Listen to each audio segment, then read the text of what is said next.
Ito ang GMA Regional TV News. Mainit na balita mula sa Luzon, hatid ng GMA Regional TV.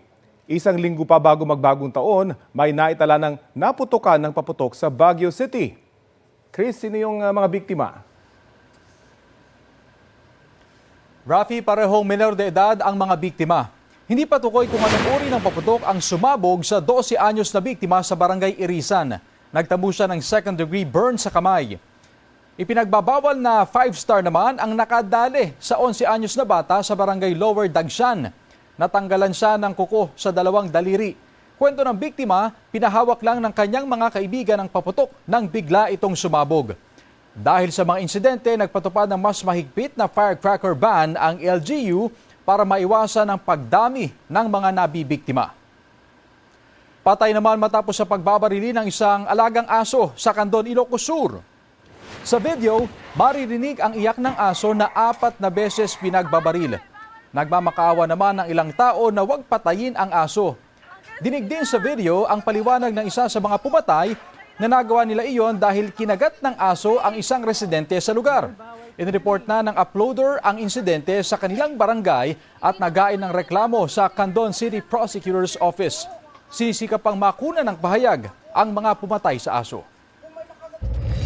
Ito ang GMA Regional TV News. May init na balita sa Visayas at Mindanao mula sa GMA Regional TV. Isang bagong silang na sanggol ang natagpuan sa gilid ng kalsada sa Rojas Capiz. Sarah, sino ang nag-iwan doon sa sanggol? Rafi, tinutukoy pa kung sino ang umabandona sa sanggol na babae. Naghahanap na ang pulisya ng CCTV footage sa lugar. Nakabalot ng lampin at nasa loob ng kahon ang bata nang iwan ito sa tapat ng bahay ng isang dating kagawad ng Barangay San Jose. Nakadugtong pa raw ang umbilical cord o pusod ng bata. Dinala sa ospital ang sanggol at maayos na raw ngayon ang lagay. Nakalipat na ang 16 na pamilyang sinalanta ng Bagyong Tino sa kanilang bagong bahay sa Bayanihan Village sa Mandaue, Cebu.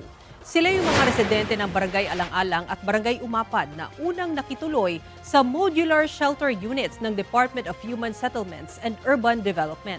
Mayroon ng supply ng tubig at kuryente sa Bayanihan Village.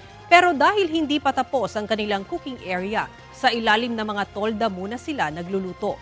Doon na nila ipinagdiwang ang Noche Buena kagabi at sasalubungin ang bagong taon sa susunod na linggo. Nananatili naman sa evacuation centers ang iba pang sinalanta ng bagyo.